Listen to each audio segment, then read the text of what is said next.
everybody, and welcome to the first Building for Digital Equity event of 2024. If you are here and you want to learn more about things like the ACP wind down process, learn how community organizations and local governments are helping their communities transition off of ACP and providing a unique structural solution to addressing affordable connectivity, then you are in the right spot. For the next hour and 15 minutes, you're going to hear from Amy Huffman, NDIA Policy Director, who will level set on the current state of ACP and the wind down process. Then we'll jump over to our very popular lightning round segment that spotlights short and long-term community work in the face of ACP demise and an overview of local government's ACP supplement program. Then we're going to hear from Monica Gonzalez, the Digital Equity Supervisor for Methodist Healthcare Ministries in Texas, who will give an overview of what her faith-based nonprofit healthcare organization is doing to address affordable connectivity across the 74-county South Texas region.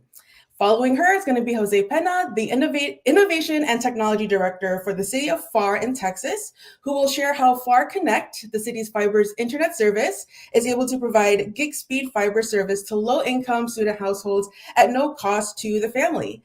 And last but not least, we have our awesome keynote speaker, Rebecca Kuma, the Director of Digital Equity for the County of Los Angeles, who will share racial equity-centered based practices and strategies for engaging with diverse communities and strategies that you can apply during your ACP transition support. She will also speak on the work that the County of LA is doing to transition residents off of ACP. The Building for Digital Equity, this is an educational series of live stream events and podcasts to inform and debate digital inclusion efforts. And today's event is hosted by ILSR, the Institute for Local Self-Reliance, and National Digital Inclusion Alliance, NDIA. The Building for Digital Equity live streams are sponsored by Utopia Fiber, the largest open access fiber network in the nation. And I'm happy again to be co-hosting with Chris. My name is Pamela, she, they, and I am the Training and Community Engagement Manager over at NDIA. NDIA advances digital equity by supporting community programs and equipping policymakers to act. And we advocate for programs like yours, for programs that focus on broadband access, community programs on equipping policymakers to act. We also advocate on behalf of organizations focusing on tech devices, broadband access, digital skills, and tech support.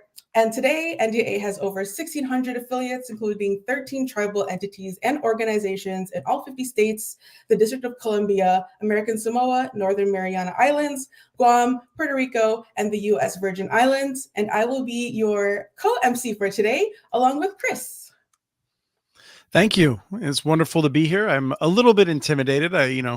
We have partners in some states. I don't know anyone in Guam, I'm afraid to say. But we've got friends everywhere who are doing great work. So I'm with the Institute for Local Self-Reliance. I am the director of the Community Broadband Networks program, which has there's 8 of us now working on issues of how to make sure everyone has high quality internet access. I go by he, him pronouns, and also am involved with the Tribal Broadband Bootcamp series. We just had a wonderful event, and welcome you all to follow Tribal Broadband Bootcamp on Instagram. It's not related to any of this, but it's a promo to a large audience, so thought I could get away with it. We do a lot of digital equity stuff in partnership with NDIA there as well. Today, as always, we encourage you to jump into the chat, say hi. We have an audience engagement question. We've got some trivia questions. There won't be any prizes, unfortunately, except for our admiration and your pride. But you can throw the questions in the chat, respond in the chat, ask things in the chat.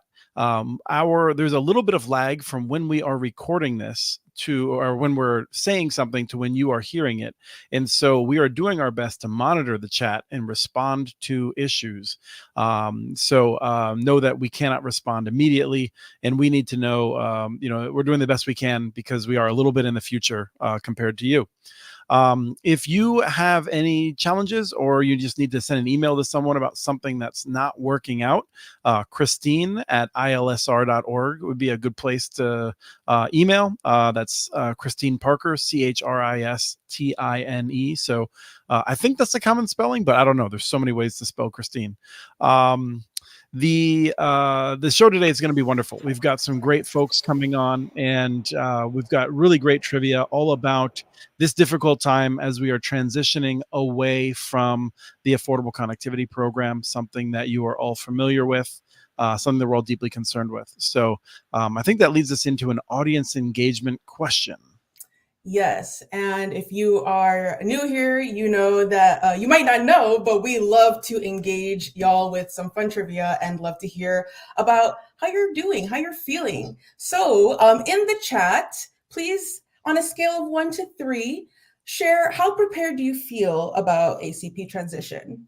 For 1, put 1 if you are feeling not prepared, you're screaming internally, help, you have no idea what's going on, you're flying by the seat of your pants. Put 2 if you're, moderately prepared, you're figuring it out, you have a general understanding of the wind down process, but you could always use more information and support. And put 3 if you feel like you got this, you feel like you're fully prepared, you feel confident, you feel like you can get on stage and host with us about the ACP wind down process and transition. And we're going to let y'all kind of answer that in the chat while we invite our first speaker up on stage. Before we do that, so I'm already seeing some 0.5s. I'm impressed. I like people. They're pretty innovative. We're going to be looking at those responses and we'll address them after the first speaker. If you have questions as well about how you're feeling or things like that, you can throw them in the chat. We'll see if we can work them into a quick Q&A.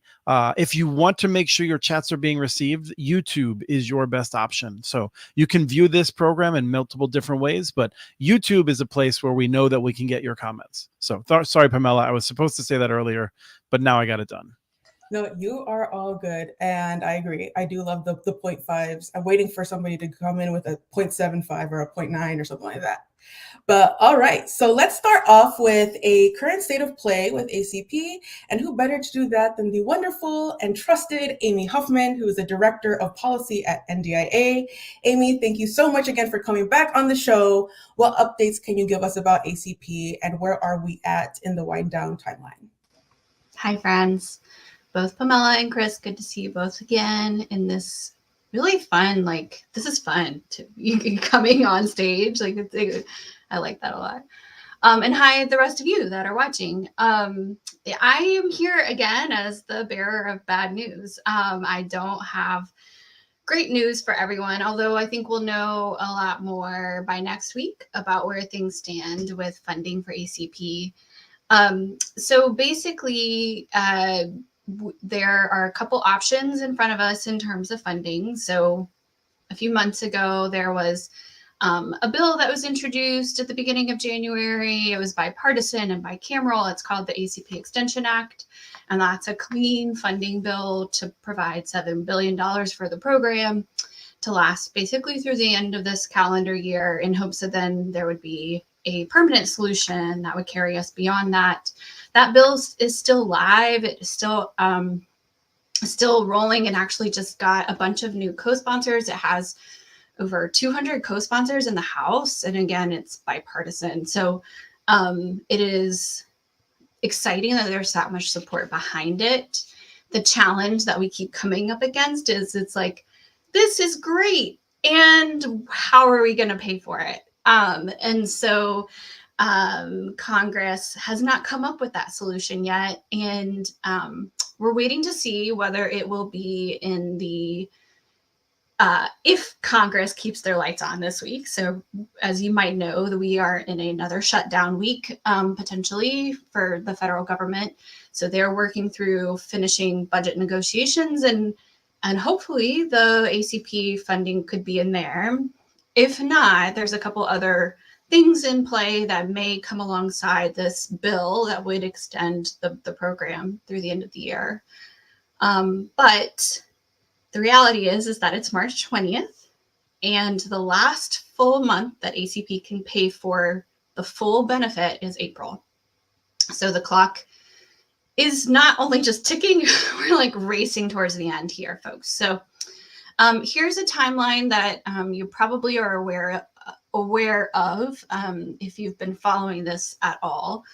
But essentially where we are is that as of yesterday, providers sent out, and those are providers participating in the ACP program, sent out their second notice to customers that are enrolled in the program, letting them know that the program will end. And a couple other things that they included in those notifications. The commission a few weeks ago let us know, not just us, NDA, but everyone know that the last full month that the benefit will be $30 will be April. So at the end of April, the benefit will no longer exist at $30. There are some dollars left over though. So May will be a partial benefit month. And the range is between $7 and I think $16 that a provider may be able to leverage to support a partial benefit for households in May. That part is really a little fuzzy, and we'll see how it plays out. Providers can choose not to participate in that partial benefit. And they can also choose how much to pass on to the consumer and things of that nature. So again, where we are is there's still hope, but things are not looking good. So it is definitely time to begin planning to support the folks that you work with in finding alternative solutions or figuring out how they might be able to make room in their budget for their internet bill. We suggest that every consumer call their provider and talk to them to get their options from that provider. And then potentially, even if they are able to, shop around. We know not everyone has multiple providers in the area, but they can find out what their options are from other providers as well. So those are our biggest and best tips. And with that, I will hand the mic back to Pamela. Awesome. Thank you so much, Amy, for those updates, and especially helpful for knowing that it's time to start planning and finding those alternative solutions. And I'm sure community members have already started to let their community members know to start shopping around. Hopefully folks are getting in touch with their internet service providers to get more info. And looking at the comments, we're seeing that there are a lot of 2s, thankfully. And if we include those 0.5s, then it's probably closer to a 2.5, but I can't do math. And so with that, that's great. That means people are feeling moderately prepared, and it's great that you're all here to get that support. It's always good to be part of the conversation and to get those updates because things are super uncertain right now. And one place to seek for help if you're dealing with something where you have you're working with someone and they say, I heard this, or this thing happened to me. The NDIA listserv is where you can often connect with other people, and it's a way for the rest of us to keep an eye on what's happening out there. So feel free to report there, as if you're on that list, you've seen other people doing. I would say that we are expecting some bill shock. I think there's a number of people who have not received any notices. They are maybe perhaps not used to paying anything, so they haven't been paying that much attention. And when they suddenly get a bill, it's going to be painful. I mean, I do think this is going to be a painful process, which I think has been covered. But just to be very clear about that, this is not going to go very smoothly. Yes, I completely agree.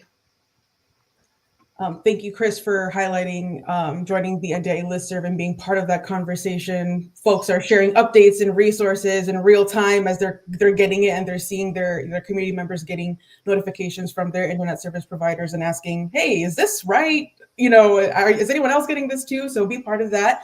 NDA also has other resources like our Affordable Connectivity program transition page that can help you with some talking points when talking with community members, as well as our free and low-cost internet plans page that is regularly updated. All right, I think we can jump over to our first trivia question. And I think you'll notice a theme with all of our trivia questions that they'll be helpful with learning more about the ACP wind down. All right, so first question, can subscribers report noncompliance from their internet service providers if they're experiencing issues like charging a household early termination fees or terminating an eligible ACP household service for failure to pay within those 90 days or other billing and service issues?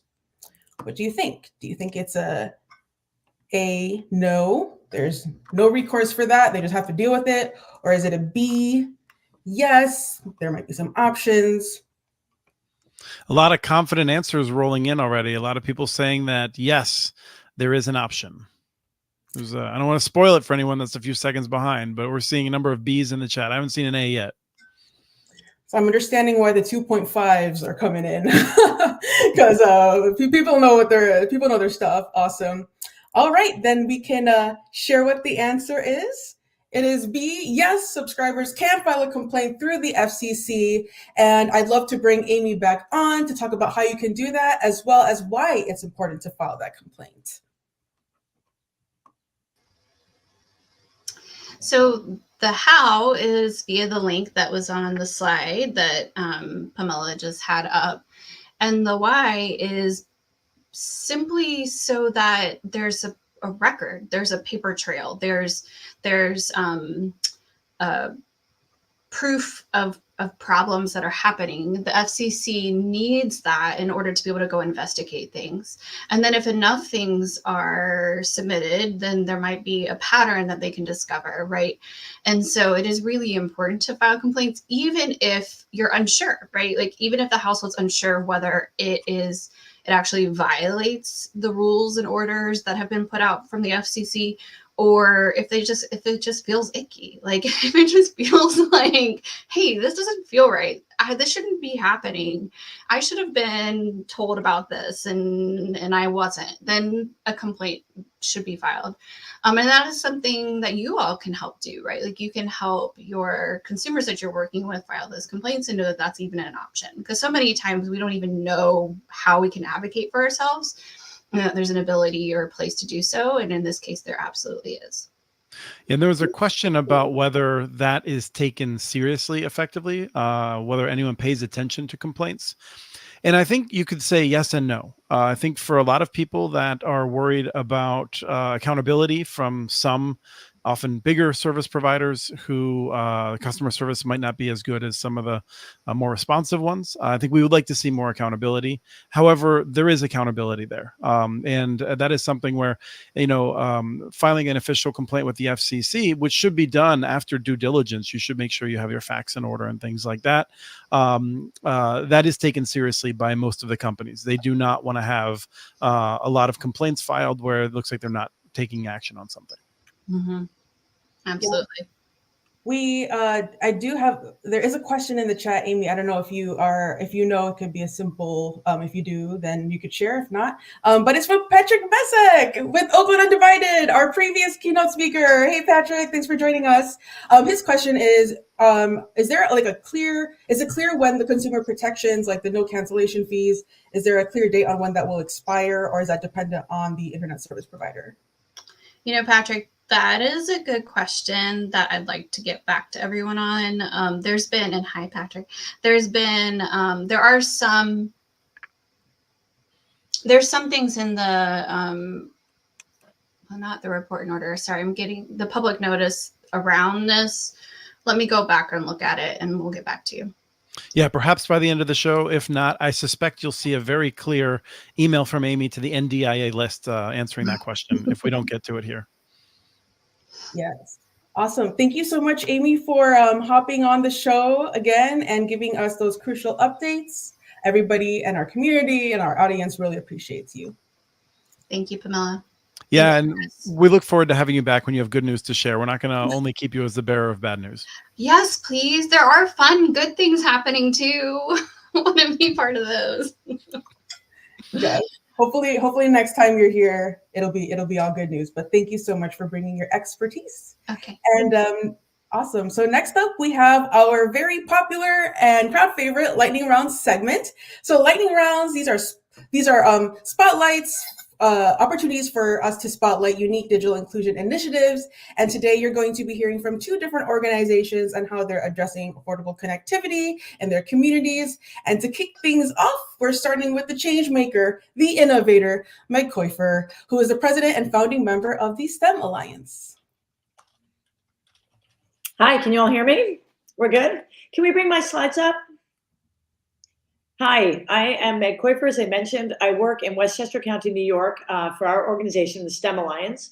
I'm happy to be here speaking today. I do also want to recognize, however, that there's a large group of staff who actually do the work in the field, and I want to say thank you to them first. What I want to talk to you about today is a large-scale initiative that we did in Yonkers, New York. Yonkers is New York State's third largest city. And this program is operating during the time that ACP was functioning. And I want to talk about kind of what it tells us even in post-ACP world. Next slide, or I guess I can do my slides. Here we go. So top of the line, many of you know and are familiar with Digital Navigator programs. Our goal was to help people according to their needs with access to device ownership, to education, or to internet assistance, which at the time was predominantly helping them enroll in ACP. Some individuals also received a hotspot solution if they were not eligible or for other reasons. So we had pretty phenomenal results in terms of the pure outputs. 628 individuals received Chromebooks. 375 of those individuals got education alongside because that was compatible with their needs. And 173 people were assisted with internet services through ACP or a hotspot. So our impact when we did a Wave 2 survey and we spoke to them 3 to 6 months after our services had been provided, we see that what we're doing with individuals and helping them with the digital divide is hugely impactful from a workforce and economic impact perspective. 81% better able to manage money and personal finances, 74% saving money because they can use the internet to get better pricing on things, 57% improving their basic workforce skills, and 45% starting or promoting a pre-existing business. So these are great impact metrics and everything that we believe in. We also, though, wanted to pause and talk a little bit more about internet affordability. So when we asked clients at intake whether or not it was difficult to pay for internet, 21% said yes, it was very difficult to pay for internet.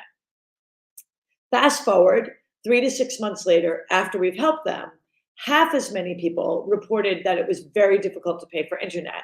That's a huge improvement. We were pretty proud that we had cut that in half.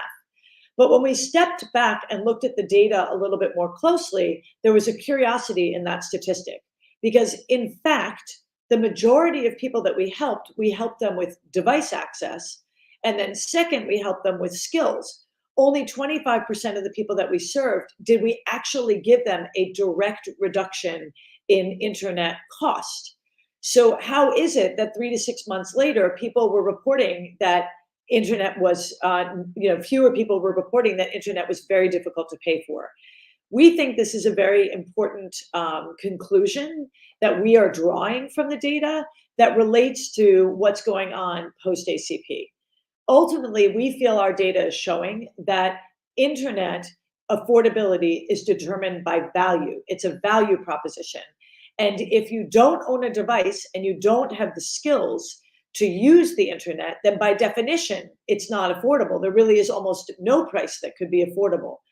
We absolutely believe that we must make internet affordable, and we are not saying that we should abandon all of our efforts.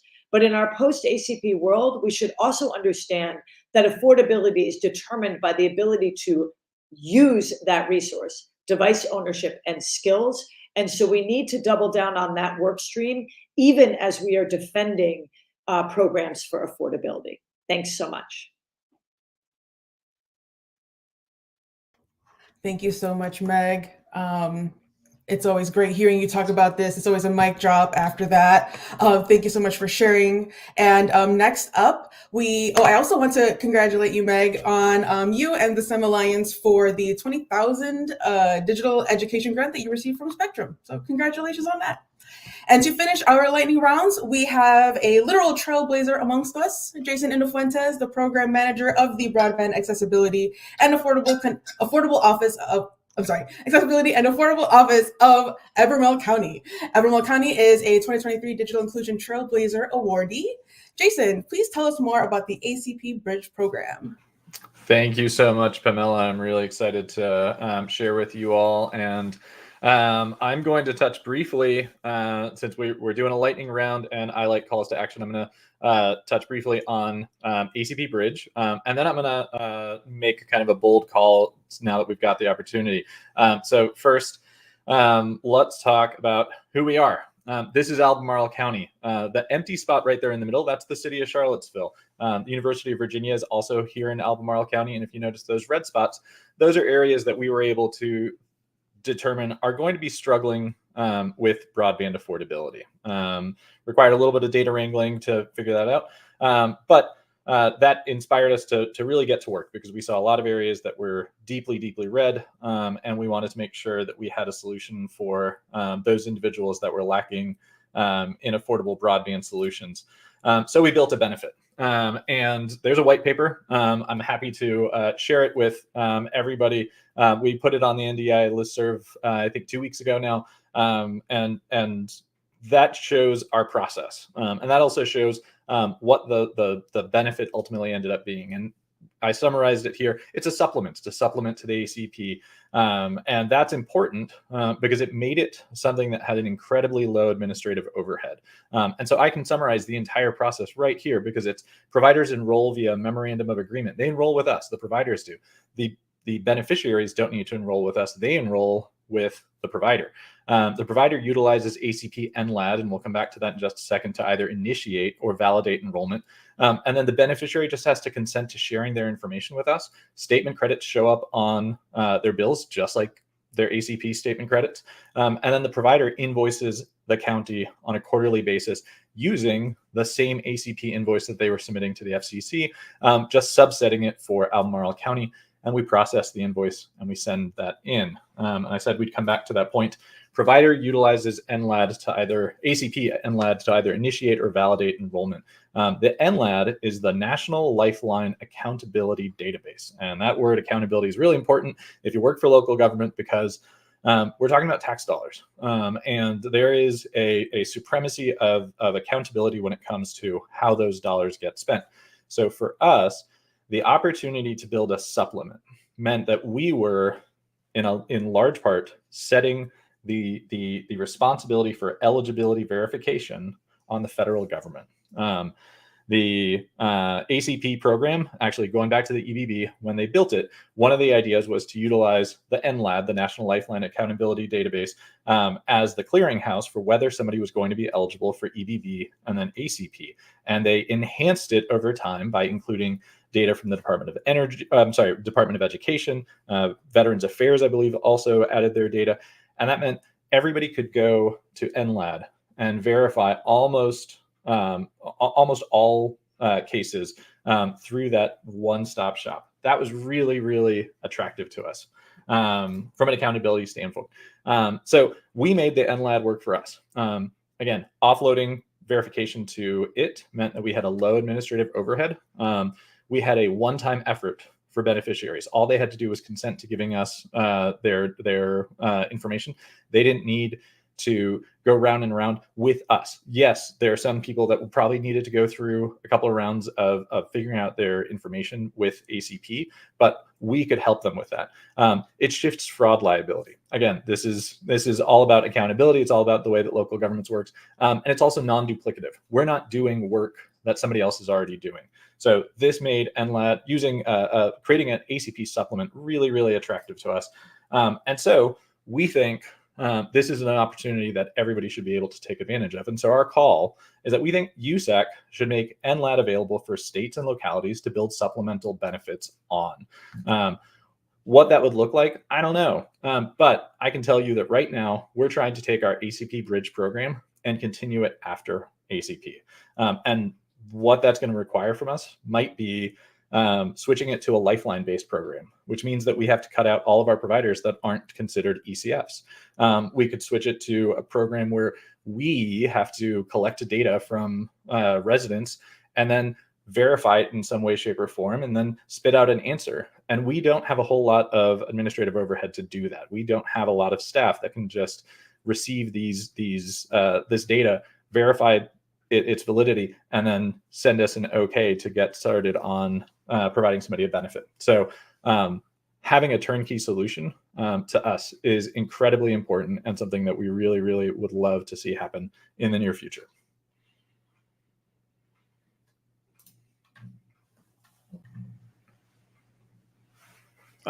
Someone else muted me. I swear it wasn't me. Not for the first time. Jason, thank you so much for that. That's a really practical. We already see some notes in the chat of people who are appreciating that. I feel like sometimes when you have what feels like an insurmountable problem, if you can turn it into more bite-sized chunks and address it, it can really go a long way. And so having the infrastructure for the verifier in place is going to be tremendous. So I appreciate that. And I will say, you mentioned on the Community Broadband Bits podcast recently, I believe it was Gigi Sohn that mentioned that lots of states are looking at alternatives to ACP. I guarantee you that a lot of the states that are going to back off of that, it's going to be because they realize that the administrative overhead of doing eligibility is hard. Yes. Yeah, I think I agree with you. Well, that's the end of the lightning rounds. I think Pamela left because she was frustrated at doing all of the work of the whole event so far. Not at all. Sorry about that. But thank you so much, Jason and Meg, for your awesome lightning round presentations. It's great to have you. Yeah, and one of the things that I also learned from Meg that I think Meg does a wonderful job. The organization does a wonderful job of tracking how it makes a difference, and I think that's so important as you have different digital equity coalitions. It's important to get out there and to be effective.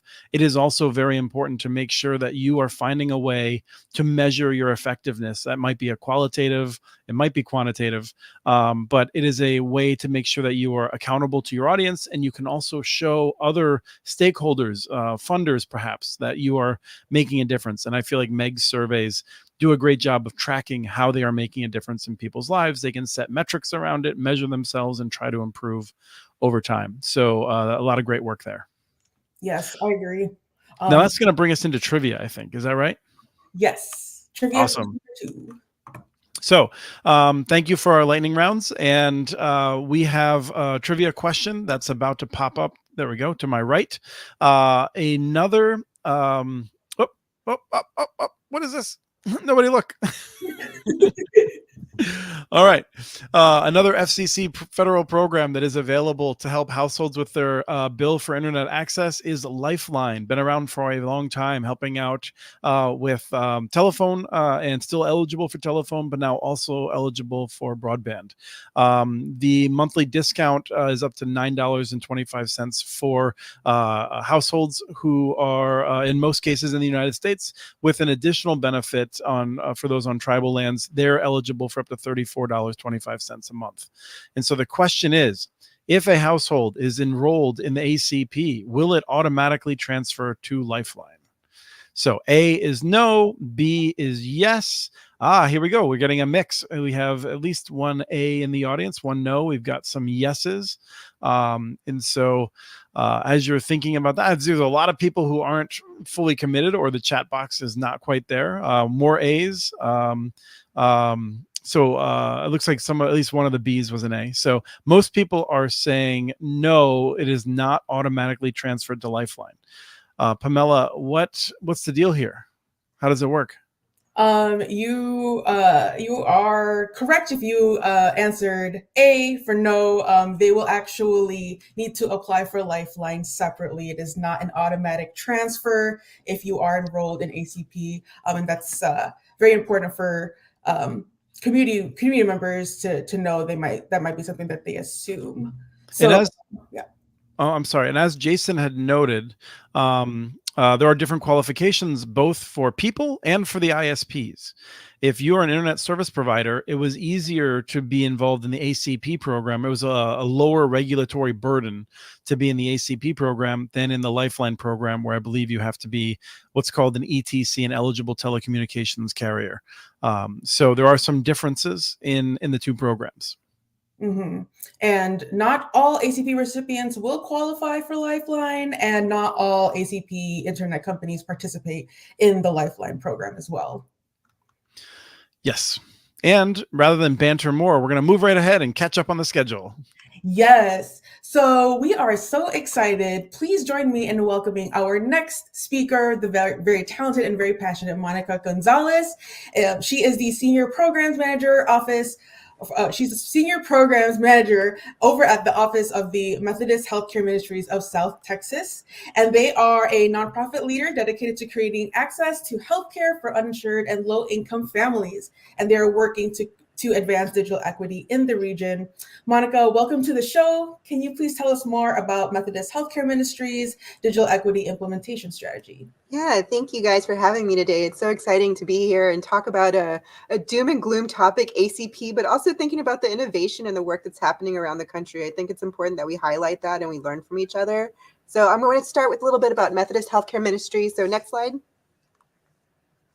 So Methodist Healthcare Ministries is a faith-based nonprofit. We are housed in San Antonio, Texas. We are part owner of the Methodist Healthcare System along with HCA. So we use those proceeds to really invest back into the community in 74 counties across Texas.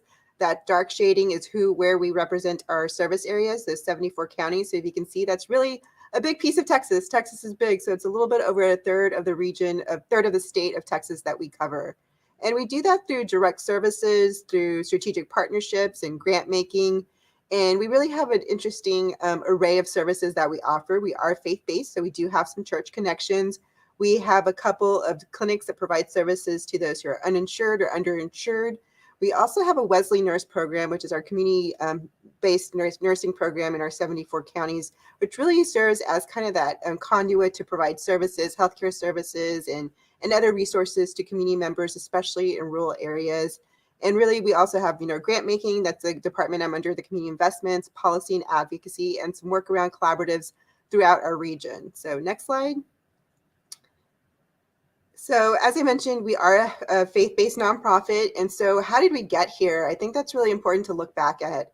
In 2019, our board approved a new strategic plan for us. And one of the things they really were looking at was digital equity, food security, and economic mobility. And as you think as a healthcare organization, our board really had that foresight to think about back in 2019, before even the pandemic, that if we were going to talk about health equity and really addressing health outcomes, we had to talk about digital equity since our lives really revolve around technology. So giving that opportunity to our communities to make sure that they're connected and what that looks like.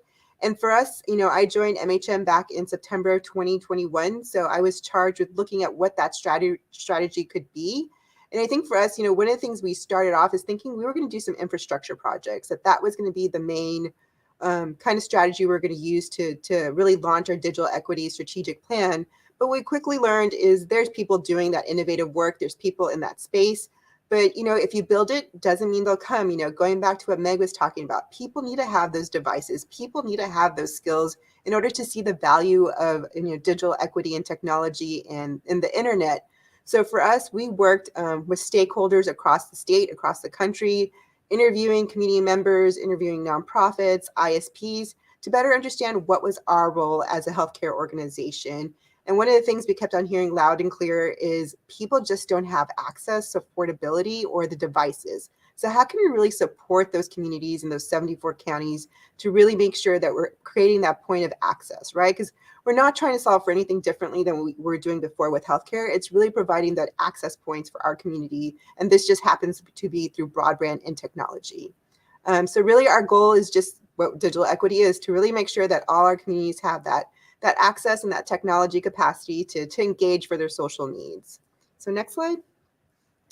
So through our strategy, we really developed 4 strategic pillars. And this was approved by our board in October of 2022. And one of the things we knew that coming out of that is that ACP wasn't going to be forever. So that's one of the things we really talked about and really honed in on refining of what our strategy would be like. But if you look at these 4 pillars, we're really looking at ecosystem development, device access, digital skills, and public benefit adoption. Obviously, we're looking for, ACP or other low-cost options for our families, making sure they're also being utilizing other public benefits that they're eligible for. But for us, really, the overarching thing is how do we create this ecosystem, right? We know that there's that once in a generation investment happening at the federal and state level. So how do we make sure our nonprofits are ready for that? I think, There's been cases where a lot of our rural communities have been left behind. So making sure we're engaging our community partners and making sure they have the resources and the comfort level to really make sure that they're advocating for their communities and able to apply for some of the funding. So it's really been the work we're doing, is really making sure that people are connecting with each other, utilizing each other, and making sure that they have the resources for that capacity for once funding is available. And then, of course, the kind of three legs of the stool, the device access, the digital skills, and the affordability component. So that's really been the work that we've been doing. So we decided to really take our first big launch into digital equity by releasing an RFP last summer. And through that RFP, we awarded $21 million to 20 organizations over 3 years. But next slide, I'm sorry. Because we have such a large service area, we wanted to make sure to target and kind of pilot some of this work in 4 regions. So we're working in the lower Rio Grande Valley, the mid-border region, San Antonio, and Austin. And we made some of those decisions based on data, of course, but also making sure we had relationships and where some ecosystems were developing or needed some support to develop. So we made sure that those regions were really somewhere where we also had MHM staff to support some of that growth and some of those connections, but also making sure that we were really able to be reactive and supportive of those regions. So those are the 4 regions we are initially targeting, but doesn't mean we're not doing work across the other counties that we service as well. We are supporting wherever we can with some of our grant dollars or some of our policy and advocacy work, and just making sure that we're sharing the resources amongst our partners across those 74 counties. And of course, we definitely prioritize the 8 covered populations, but knowing that every community is different, we allowed communities to apply for anything that was important for them and their community as well. So next slide. So I think really what we wanted to do, we're a healthcare funder, but one of the things we really wanted to make sure to do is be a funder beyond the check. How do we create that space and opportunities for partners to come together to share some of those pain points and not have to recreate the wheel? Because for us, when we put that RFP out, we weren't necessarily looking for digital equity groups, right? I think, there's definitely some that are popular, some here that have some track records here in Texas, but a lot of our communities didn't even know what that meant. So for us, for that grantee, our grant opportunity, we're really just making sure that our organizations had trusted relationships with their communities, they had done program development, and were willing to learn about digital equity. So we've really created the space where partners can come together, have some of those conversations. We've included some national partners, some local government, to really have different conversations to make sure we're really creating that opportunity to learn from each other, but most importantly, start working together more organically. So once these grant opportunities become available, they can work together and apply together. We know there's limited resources that are out there. So how can we make sure to bring them together where they have a place to kind of talk through some of these issues and some of these partnerships? So that's really the work that we really are looking to create, is that kind of alignment of efforts and partnerships. For us, we know that, as a healthcare organization too, we wanted organizations to be able to thinking about health, because when we think about health, that's looking at, economic mobility, access to resources, housing, any food security issues. So also making sure we're thinking about the bigger picture, because, for us, digital equity is a super social determinant of health. So making sure that our partners kind of understood some of the health impacts that occur because of digital equity. And one of the other things we're trying to do, we know we're in Texas and we know there's limited funding as well, but also trying to bring other funders on board, right? We're willing to talk to anybody to kind of, seeing the need to raise up the needs for digital equity. And really, when we think about it, if you're funding housing, if you're funding food security, you're also funding digital equity, because most of those platforms and things that happen are online. People need to have those skills and that access to devices. So how do we start talking and framing, digital equity in a different way, where more funders are willing to come to the table and have some of these conversations and really leverage some of the work that communities are already doing? So thinking about it beyond that. And when we think about ACP, we know that is winding down, and that's definitely one of the biggest concerns of our grantee cohort. What does that look like beyond, ACP? So thinking about how can we be innovative together? What's working? What are the low-cost plans in your area? Can we, invite other ISPs to kind of think about some of that, especially some of our smaller, local, regional, mid-sized kind of ISPs? So how do we bring them to the table as well? I know this is kind of like an ambitious plan and we've just kind of set off in our first year, but we really think we have the groundwork and we have the partners who are willing to support this work and really move the needle here in South Texas, where we already see some of the least connected cities becoming some of the most connected cities. So we're really excited about the work that's happening around our grantee cohort. Next slide. And I think, here's a list of our grantees, and, these names might not see, people will see these differently from across the country, but I think it's really interesting because we have, healthcare, we have municipalities, we have organizations who are working in Texas colonias, we have school systems, and we have coalitions. So I think it goes to show the depth and range of our cohort and the willingness of partners to come together and have these conversations. We all don't come from the same digital equity background or expertise, but we're all coming to the table with the same end goal and working together. So I think that's bringing us together in a different way that maybe we haven't had that conversation. I think one of the things I've heard from a couple of our partners is that, this is the first time the city may be willing to talk to them about digital equity, or they feel like there's more opportunities to collaborate because of the funding opportunity. So it doesn't feel like, that sometimes we feel like the hoarding of money because it's money and sometimes, resources aren't always there. But I think people are willing to have that different conversation now, and we're happy to bring that opportunity to our partners. So, and sometimes, as a funder, we're bringing our partners together. But if you as an organization can be that convener, definitely take that opportunity, because we need to make sure that our coalitions and our communities have voice. So whatever that looks like, whether that's a funder or your own organization taking that lead, I definitely recommend that you do that. Next slide.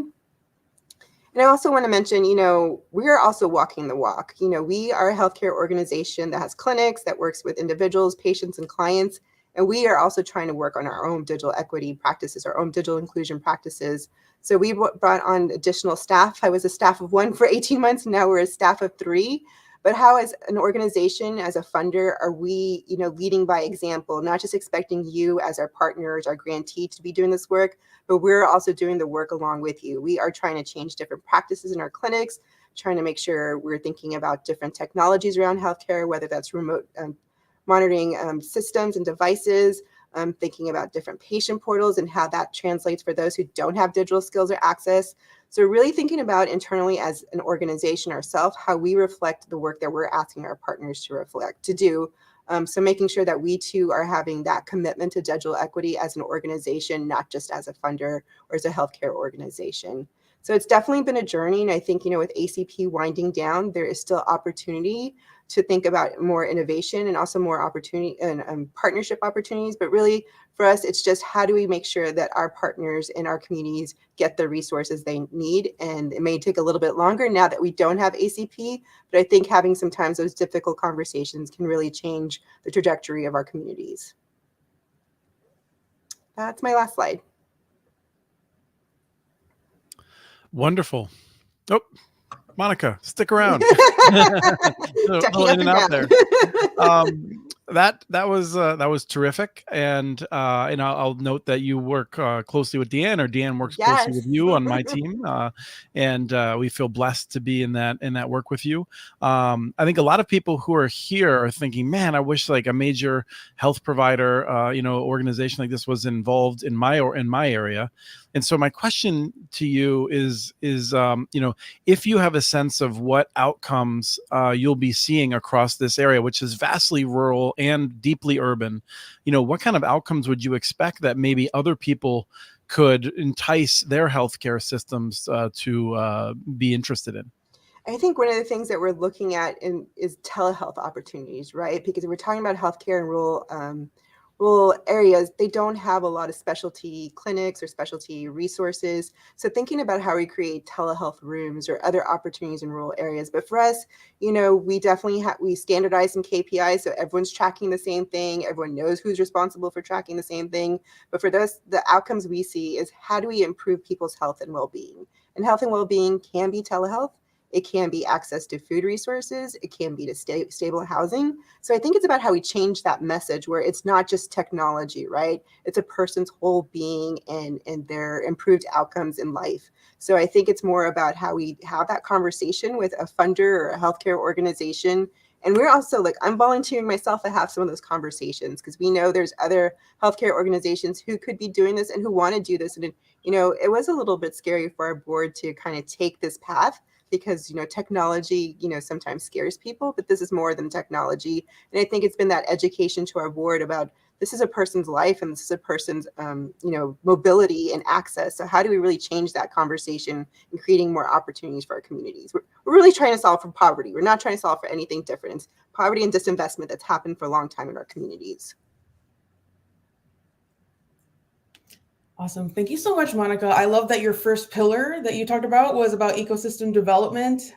We are all about coalition forming, partnering, all of that. It's just, you just highlighted all the benefits of like creating a space. I love that you're creating a space for people to come and share knowledge and not really so much reinvent the wheel, but resource sharing and figuring out how to best allocate those resources of that strategic collaboration. So thank you so much for your presentation and the work that you're doing. And it's funny that you said that in 18 months, you went from a staff of 1 and you grew your team because our next speaker also had a glow up within 18 months.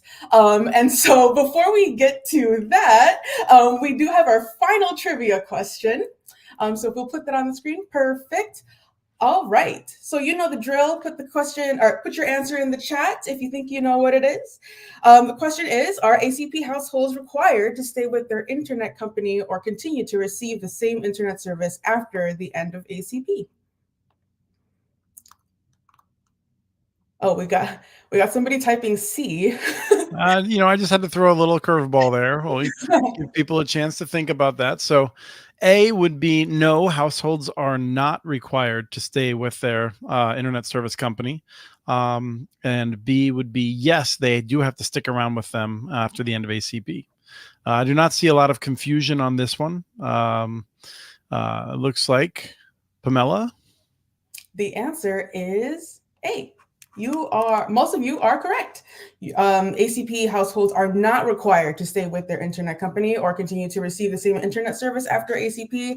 And if the internet service provider is requiring that or telling their subscriber that they must stay with them, then go ahead and file that complaint. Let them know. Yeah, I mean, I would say sometimes ISPs are confused. Sometimes they have a person, a customer service person who's confused about it. I would generally try to clarify with the company if you are feeling some kind of abuse or certainly any kind of fraud. That is when you certainly want to file the complaint. I always want to, I don't think we want to overuse the system. So I would make sure that you have a good case before moving forward with it. For sure. We do have a question about that I would like to address quick, which is which states are offering a substitute to the ACP program after it ends. I don't think we have a good sense of that yet. I mean, I do believe that Illinois is looking at one. I don't believe it's been implemented yet. There was talk that California might do one. However, that was before they had I believe, many tens of billion-dollar deficit announced for their coming budget. So it seems unlikely. The cost for the state of California to continue this program is $1 billion a year. And so one of the things that we have to wrestle with, and one of the reasons that we are coming next to our next guest, is because even if the ACP is continued in the short term, I don't know how much we can count on it in the long term in terms of such a generous subsidy. And I have a strong belief that we will need to have some sort of more structural change to fix this. So anyway, that's just to say that. I think I'm gonna move on to the city of FAR here, and that's a discussion for probably the wrap up regarding that question. So there will be some states. I don't know that a single state has yet committed to it. Is the answer. Our next speaker is from the city of FAR, and now this is a really an exciting get to have Jose Pena, because FAR, Texas, which is located down on the border of Mexico, was considered one of the worst connected cities in the country. It has a lot of challenges with poverty. Jose Pena is the Innovation and technology director for the city of FAR. He's going to talk about how the city decided to invest and I think use the tools from the federal government of the ACP to develop a solution that would persist even after it ended. And I think this is the sort of thing we'd like to see. I will credit Jose's that he works for a very visionary mayor who has a whole lot of charisma, and may we all have the kind of leadership that you've been experiencing down there, Jose. But I'll hand it over to you now. Thank you, and again, you're very right. It's all the leadership, just like all these other entities that have participated here today, and everybody here listening, because again, this is a very important topic, obviously with very big national attention. But again, we follow our mayor's lead. He is a doctor by trade or by profession, and he's a very sharp individual and knows how to get our organization moving, and we've been very successful with him leading this city. And with that, I'll start with our next slide, which is, let's talk a little bit about where FAR was a few years ago, very short years ago, right? So in 2019, the National Digital Inclusion Alliance published their report, and the city of FAR actually ranked #1 as the worst connected city in the nation, which was very, it was something we actually knew ourselves. But as a region, #3 and #5 on that list were all here from the lower Rio Grande Valley here in South Texas. And, it was very eye-opening. And as everybody here in our region, we really only have had one incumbent provider, and we're really at their mercy. Kind of like I've seen a few people mention that they're in that same dilemma, right? Where we all wish there was some competition to hopefully drive pricing down. But again, when our mayor got elected in 2015, internet and education were one of his main priorities. So I came on board in 2017, and we started a partnership with the Federal Reserve Bank of Dallas, our local school district, and trying to identify how to increase the poverty levels in the colonias in our region. And the digital divide was a main key factor there.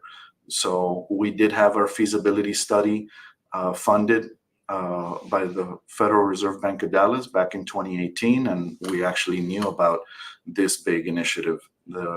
Back in 2018, we also started with our local school district, identified 50 homes, and we actually built towers and provided internet to 50 homes to understand how the benefit of the internet would work with them. And for those of you who've ever watched our YouTube video of our story, it's kind of very, touching to hear these stories back from 2018 that we published that video. And it really tells the story of where we were and kind of why our mayor decided to move us to where we are today, which is, again, we could go to the next slide.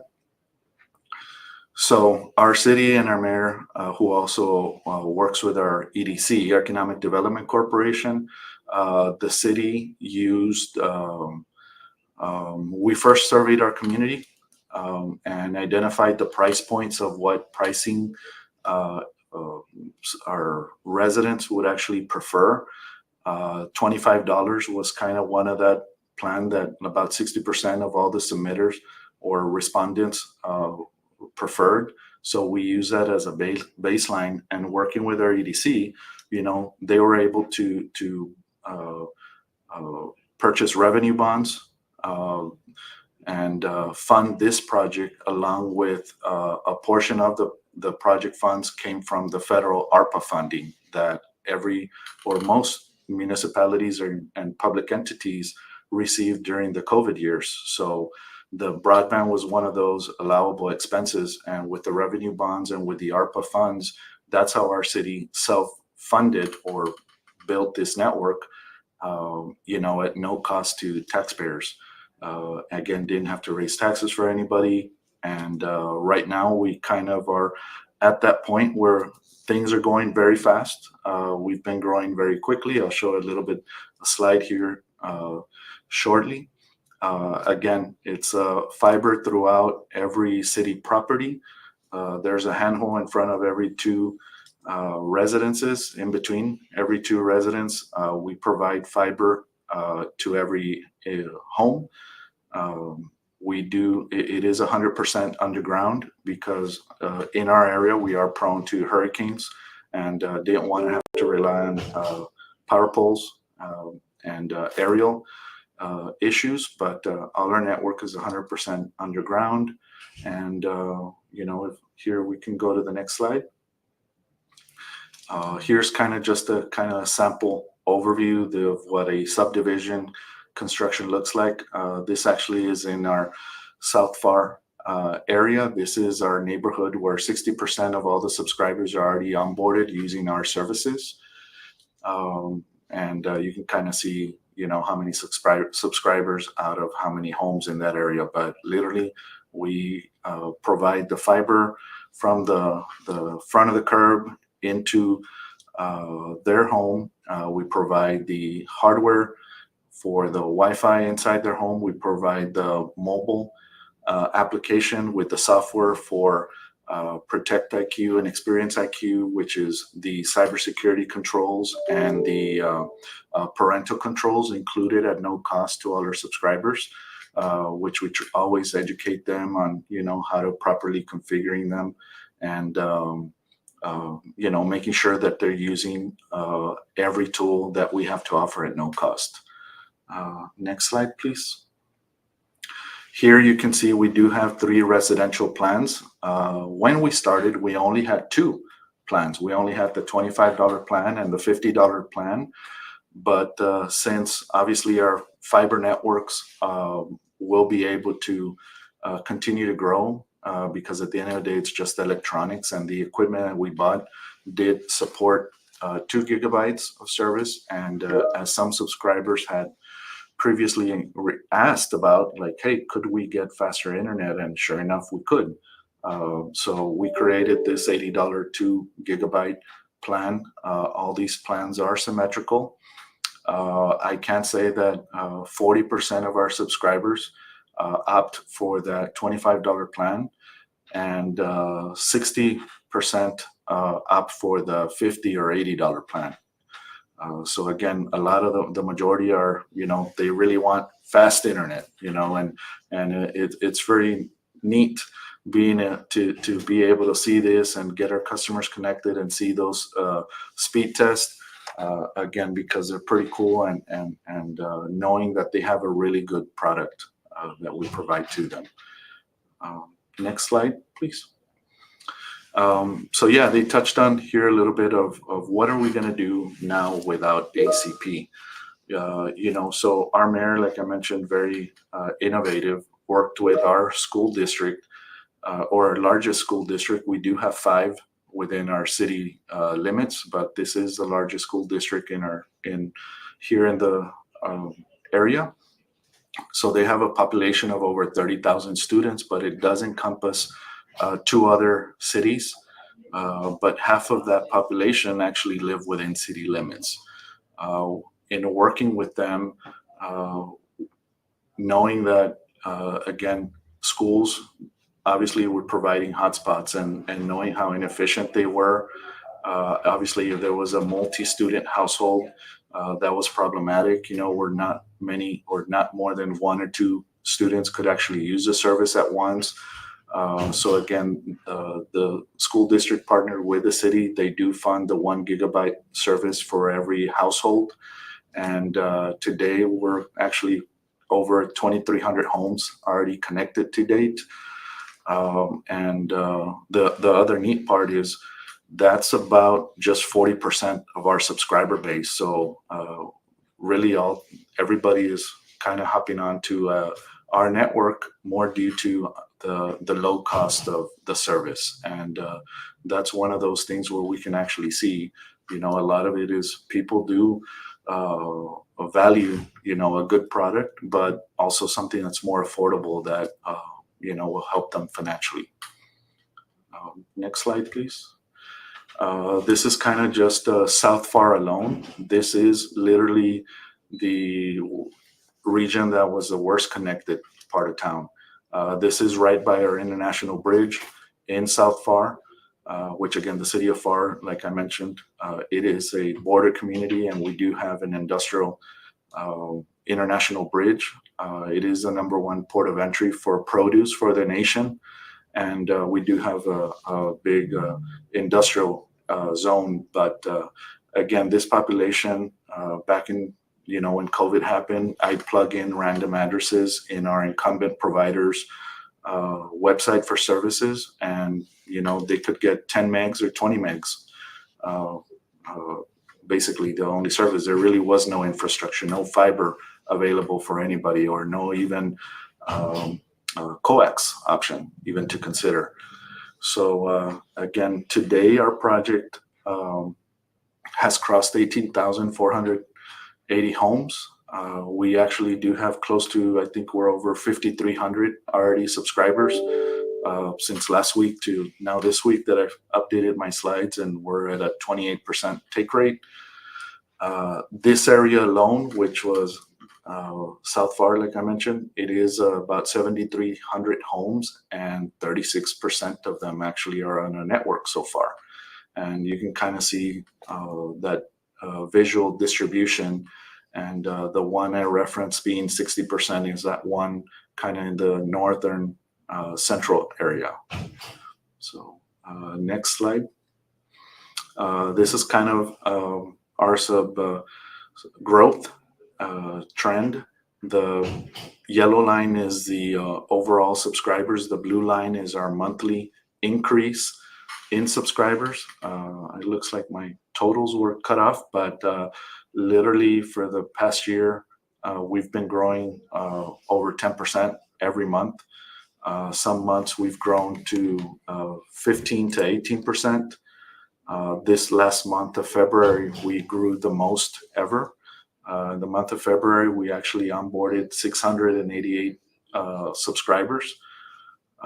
And so far this month, we have already hit over 450 in this month of March already. So we do have our teams that are very active, and our marketing agency as well, very active, booking appointments and helping us onboard subscribers. Next slide, please. This does show the staff that we have in our team. We are funded for up to 56 employees, thanks to the generosity of MHM, the Methodist Healthcare Ministries Foundation. They did fund this current year 6 additional individuals to help build our digital equity and inclusion programs. But being a municipal IT government, and then being able to now take on the responsibility of becoming an internet service provider business, again, we did have to grow, right? We had to add staff to our customer service team so that we can offer local bilingual customer service to any of our subscribers. We also had to hire our fiber technicians, which is the staff that go and troubleshoot any issue with any of our subscribers and help them with their internet connection and at their homes. And obviously then the back-end systems engineers on our team to continue moving forward this project. So that's kind of how our staff actually grew from our municipal operation, but now the internet service operation. Next. So here today, it's kind of like what we're, being supported by this program, helping grow and paying it forward. Our area, since we started, and like I mentioned, 3 of those top 5 cities were in our region. They've all, our local counties and other local municipalities have started similar projects, looking at ours, how successful we've been, and looking at funding their own projects or similar to ours. Again, so it is really neat that now our region is understanding this benefit as a whole and knowing that we had to do something about it. The other thing is we always open our doors. We're a public agency, and we've had visitors come and visit us and learn about how it is we do what we do. We actually have already had a formal memorandum of understanding with the Kiowa tribes out of Oklahoma, who we've visited and worked with, and that was kind of we had that same reception from the city of Mount Bellevue here in Texas, who kind of opened their doors to us so we could learn what we were getting ourselves into back then when we started, and touching back on those school partnerships as well, like I mentioned. We also work with our universities and colleges. We offer them their capstone courses to come do them with us so they can learn from our cybersecurity staff, so they can learn from our networking staff as well. And as well as with this MHM partnership, they actually have also funded our internship program, which those are for our high school students. And again, that's something that these students are going to be able to utilize when they submit their college applications or on their resumes going forward. So we're all about improving the quality of education in our region. And again, obviously using those grants. Here it is, kind of last year, we were also, that's when we started working with the Methodist Healthcare Ministries. They did give us $1 million grant to help us alleviate this startup cost of trying to deliver these last mile home connections. That work does get outsourced to 2 different companies to help us increase the volume of subscriber onboarding. Like I said, we started with, when we first hit 100 connections in 1 month, then we went to 300, then hit 400. And, like I mentioned last month, we were at 688 and just about to hit 500 this month, very shortly. The program that Monica here a few minutes ago shared with us, the city of FAR was another grantee for these next 3 years at $3.2 million. Again, it did fund our internship programs and our staff to build out our digital equity and inclusion training programs. They did fund devices that we'll be able to distribute to our families that participate in the education programs. And, we're not just doing digital training.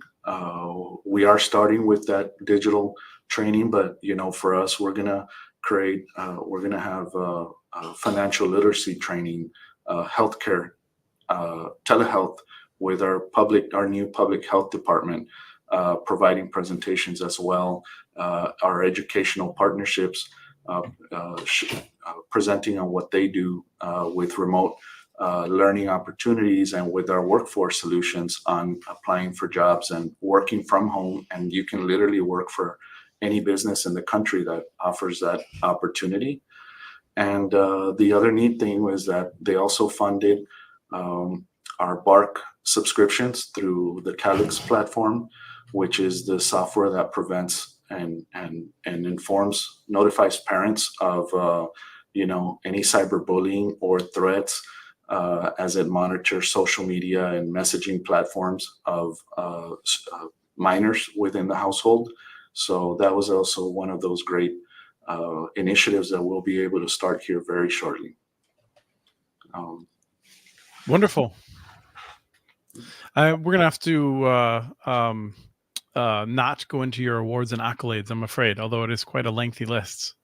It is very inspiring. We saw people in the chat as well that are very inspired by this work. I have to say, as someone who's been working in this space for 16, 17 years, I feel like I often hear this thing of like, oh, well, sure, they could do it. Sure, Palo Alto could do it, or sure, Chattanooga could do it. I do feel like FAR is demonstrating that, making something a goal and then like having good people that actually set to work doing it shows to me that many communities have within reach a life-changing investment for their communities if they want to prioritize it. Definitely. Thank you, Jose. We really appreciate it, and I think it's very inspiring. We're going to share the slides in the presentation. And sorry, in the follow-up, it's been something that's been asked a couple of times, is where can we get access to these slides? That's there. There's also Team FAR has released videos. There is all kinds of information about what they have done that you can find with a simple search on the internets. So with that, Pamela, I think you're going to introduce our keynote. Yes, thank you, Chris, and thank you, Jose. So throughout today's show, we gained insights on the value of partnerships and digital equity ecosystems, affordability being a value proposition, and structural approaches to connectivity. To complete the picture, our next speaker is going to share how we can implement equitable, inclusive, and culturally relevant digital equity strategies with racial equity at its core. We're very lucky to have Rebecca Kuma joining us today to share racial equity-centered best practices and what the County of LA is doing in regards to helping residents transition off of ACP. Everyone, please join me in welcoming our awesome keynote speaker, a leader and role model, Rebecca Kuma, the Director of Digital Equity for the County of Los Angeles. Hello, hello. So happy to be here, and thank you so much for the warm introduction, Pamela. So I'll go ahead and dive in. And I do want to mention that the context of this keynote is to ultimately center racial equity as a form of key strategies as we're beginning to transition with our ACP efforts. So the first thing that I want to uplift is what the digital divide looks like in the County of Los Angeles. So you're able to see here that 9.7% of households in Los Angeles County do not have an internet subscription, and 4.6% of households do not have a computer in Los Angeles County. And as you guys already know, when you're looking at this and disaggregating it by other equity indicators such as race/ethnicity, education attainment, and even age, you'll be able to see that those inequities disproportionately impact more communities, especially our Black and Brown communities. So I have one guiding question for all of you guys today, and this is very important as you guys are beginning to transition all of your community members off of ACP into other programs, we hope, is how can we be equitable, inclusive, and culturally relevant when we're engaging with communities most impacted by the digital divide and with trusted partners as part of our development and implementation of digital equity strategies. So I do want to mention that this should be a question that you guys should be asking yourselves every single day. And although that we're focusing here on ACP transition, I do want to mention that all of the racial equity strategies that I'm sharing today do uplift other key digital equity aspects as well. So in terms of frameworks and approaches, obviously today we'll be talking a lot about racial equity, but I do want to mention that it's very important for us to make sure that we're collaborating and utilizing the spectrum of collaboration to ensure that we're ultimately integrating all of our efforts together. In addition to that, also centering collective impact. So I love this approach because not only does it center large-scale population change, but it also uplifts systems level change and making sure that we're working together not only with our communities, but also our stakeholder organizations on long-term efforts. In addition to that, we must also center an equity lens. So that means we're being very intentional, thoughtful, and inclusive in the work that we're doing. And then we'll also be centering a racial equity tool, and I'll talk a little bit more about how we can do that. And most importantly, as you guys are beginning to transition community members off of ACP, it's also very imperative that we're strengthening and transforming our relationships that we have with communities and making sure that their lived experiences are included and that they have voice, power, and ownership in decision making. So when we're talking about racial equity, it's important for us to understand that we must lead explicitly, but not exclusively with race. So the beauty of utilizing a racial equity tool as part of our efforts is that race is obviously a key component of the work that we're doing, but it also addresses other areas of marginalization. So this could include ability, age, education level, gender. And so by us addressing racial inequities, it will allow us to address those other areas as well. And racial equity uplifts fairness and justice, and it also exists across other systems as well. So as we've heard from our other speakers, when we're looking at how we can work closely with community and our community-based organizations as part of this work, it's important for us to have that systems level understanding in order for us to truly address those root causes that are creating the digital inequities and also the digital divide as well. So you'll be able to understand that although digital equity is its own issue area, and this is something that our other speaker mentioned, it's important for us to understand the intersectionality as we're beginning to address other issue areas. So when we're looking at ACP transition, how are we connecting with community members that are also receiving assistance as part of housing? How are we connecting with community members that are also receiving assistance as part of public health or healthcare? It's important for us to include these as part of our efforts and for us to have a systems approach as we're addressing these particular issues. And in addition to that, when we're looking at systems change in our efforts, we must be able to address all of these 6 conditions that are listed here. So obviously we've heard from Amy today. How are we continuing to influence our policies? We've heard from a variety of different organizations that have key government practices on how they're changing their systems to ensure that residents can still get equitable access to broadband internet. How are we allocating funding to communities that historically don't have internet? How are we addressing those power dynamics as we're providing those additional resources? So here are all the different aspects that should be taken into consideration with ACP transition, but obviously other digital equity strategies. So first, I'm going to go ahead and talk a little bit more about how we can work closely with our trusted community-based organizations or our trusted partners.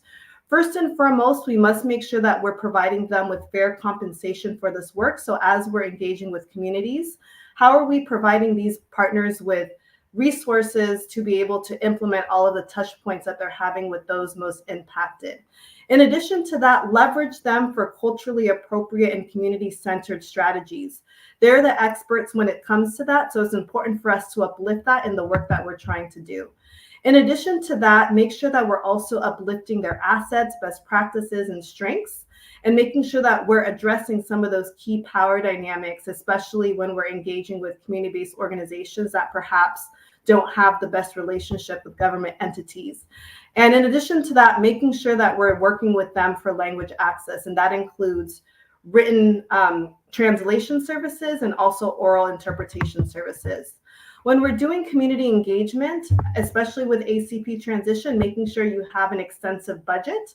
In addition to that, making sure that you're also meeting communities where they're already gathering. So if you know that there's going to be a community event, use that as an opportunity to engage with community. And if you're not able to meet them where they're gathering, host communities in community-friendly, trusted spaces where they'll feel comfortable also going to.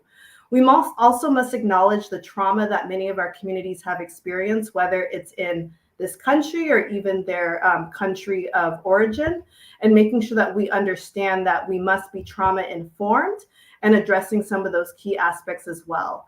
And also we must create spaces for healing and art sharing, music and storytelling that also adds to the experience when we're also engaging with community members. And one of my biggest takeaways that I want to uplift as part of this work, especially as we're beginning to plan for federal and state digital equity funding, is making sure that we're providing food, beverages, and giveaways that address the community's needs. And here's the spectrum of community engagement. I just want to uplift the fact that as we're striving for equitable community engagement, we must always operate on the empowerment side, because that is when community has true ownership, power, and voice in our decision-making processes. So I'll go ahead and just quickly highlight some of our key efforts of how we're applying racial equity in practice here in the County of Los Angeles. So first and foremost, we are implementing our own broadband internet services for low-income individuals, where we are actually contracting with managed service providers and deploying and operating community broadband networks through public-private partnerships. And through our particular efforts, our staff here have been applying a racial equity lens to ultimately determine which communities should be prioritized as part of this effort, and also centering disaggregated data and utilizing the American Community Survey data to help shape what communities should be prioritized. In addition to that, we have an amazing Delete the Divide team, and these are individuals that are on the ground working directly with community. And our staff here in the County of Los Angeles have been utilizing racial equity by hiring digital navigators that come directly from the community and providing them with equitable access to job training, and also for them to be able to see what it's like to work in county government. And these individuals are also helping connecting with residents regarding ACP and really making sure that the residents understand what that transition process looks like and making sure that they're addressing any gaps. And last but not least, this is an effort that I'm working closely on, and we're in the process of officially launching our Intergovernmental Broadband Coordinating Committee. And this committee will serve as a collective body where we'll work closely with our stakeholder organizations and community members to ultimately secure, implement, and deploy federal and state grant funding.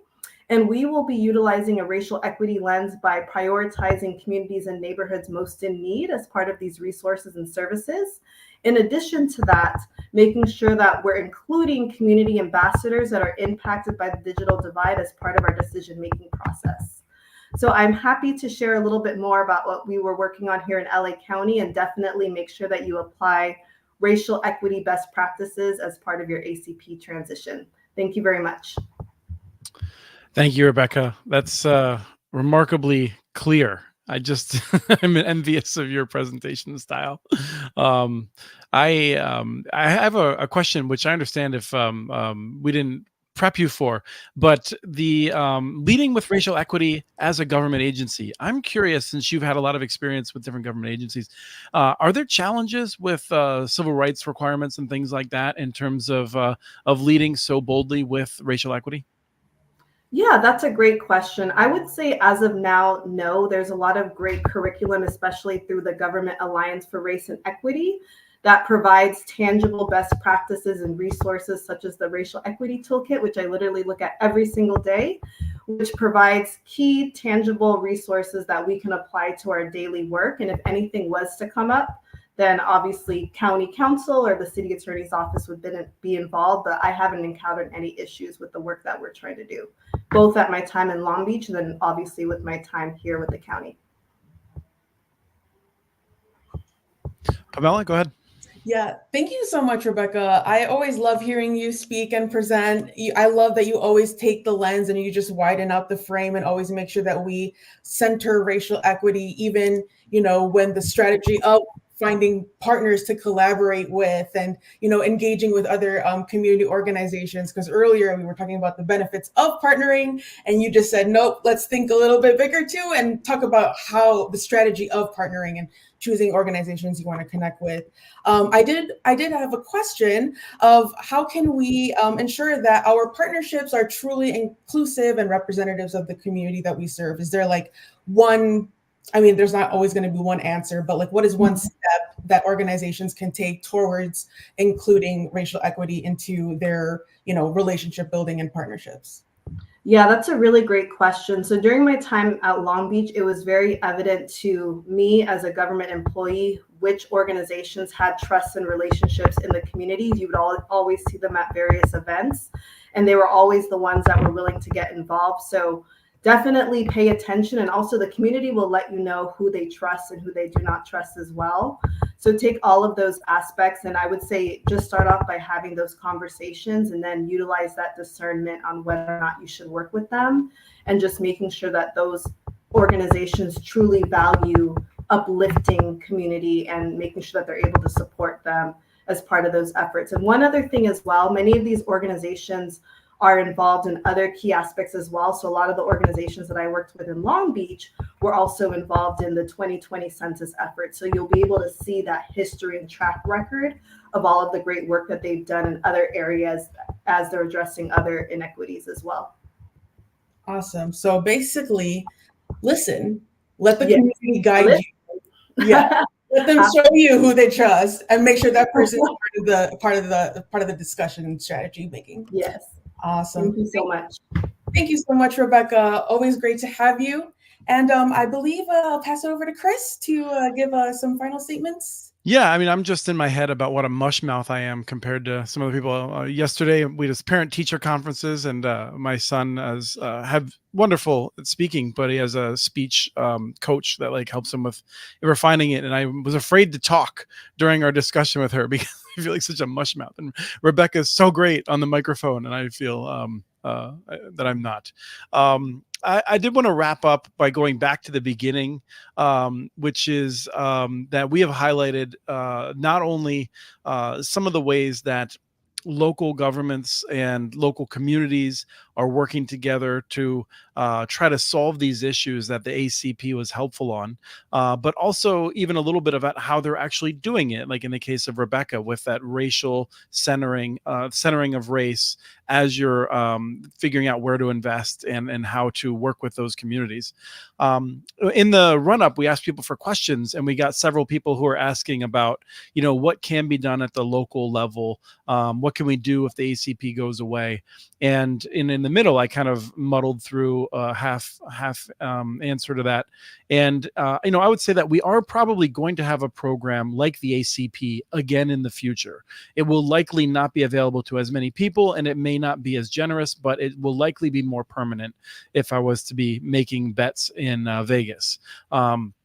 What that means is that we do need more local involvement. We need digital equity coalitions to make this a priority, to make sure that we have better options. I think the cable companies pass nearly 85% of the population, and for many people, they are a good solution. But I think that in low-income neighborhoods, the kinds we've been talking about that often feature more racial minorities, that feature people who have more challenges to seizing opportunities that are available today, we need networks that are dedicated to actually resolving their needs rather than it being a sort of second best offer from a cable company that's focused on maximizing its revenues. And so I'm not saying that the cable companies aren't helpful. What I'm saying is that we cannot count on cable companies or the telephone companies to resolve this issue in all the areas. And we need to have local strategies that aren't just hopeful that the federal government will write a check forever. I think everyone knows that, but it's helpful to just state it and to say that I'm really excited to be highlighting some of the different solutions that we've seen here today. And I hope that helps with the questions people asked. But we'll be doing more of this in the future to make sure we're centering a lot of these approaches.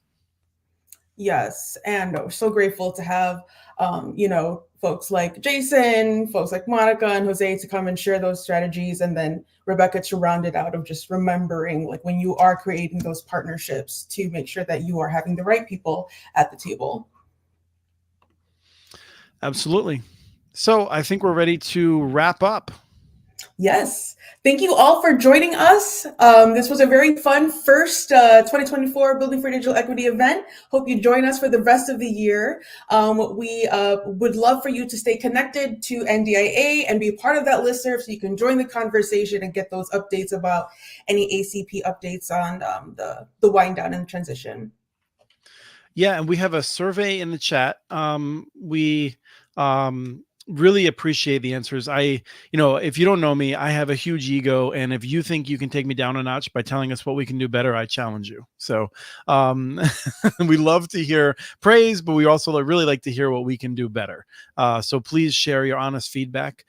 We want to thank our sponsor, Utopia Fiber. They've been a wonderful partner. And we really thank them for their support to make these events happen. We will be looking at another one in the late April, early May timeframe, I would imagine. I got that wrong. Late May, early June timeframe. Sorry for everyone whose heart just skipped a beat. We have a little bit more time than that to prepare. So we will be doing another one. We want to have a lot of feedback on it. We have a lovely series of podcasts and things like that. The Connect This show is available, connectthisshow.com, the Community Broadband Bits podcast. But also, we did some great interviews at Net Inclusion, and we're working with a producer right now to put those together. There's a few interviews from last year I didn't run yet because I just ran out of time and I was trying to edit them all myself. So we have someone, we're working on getting those out. The second season of Building for Digital Equity, the podcast, the audio-only podcast, will be coming back out in a few weeks. So we're excited about that. But Pamela, thank you so much. I really appreciate you as a co-host, and not only that, but like planning so much of this. Thank you to Jordan for stepping up on the ILSR staff, and so many other people contributing behind the scenes, people who took time to present, and all of you in the audience who came to critically engage and keep doing better at the work that you're called to do. Thank you all. I don't think there's anything else, is there? That's it. Thank you, everybody, for joining us, and we'll see you again next time.